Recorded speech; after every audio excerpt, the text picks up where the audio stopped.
কে এটা আবার কে এজেন্ট পাক্কা এজেন্ট স্যার এটা কি তোমার এই প্যারাগ্রাফ পেয়েছে না কে যখন তখন সেলফ করতে শিখেছে দেখছি গাড়ি দুটো হগলেই আপনাগুলোকে ইন্টারভিউ করতে হবে সব কাম হতো তারপর শেষ হইতে আর বেশি বাকি নেই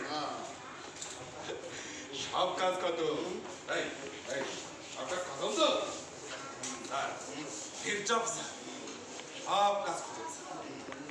হচ্ছে না বলছে স্যার একবার চারিদিকটা একবার দেখুন তো ভালো করে দেখুন সব কাজ স্যার চলো কিছু বুঝতেছেন মনে হইতেছে না দেও না চলো আর হ্যাঁ ওই জায়গায় মোটা পকেটের সঙ্গে নি আবার ওটা থাকুক কয়েকদিন থাকুক চলো listen.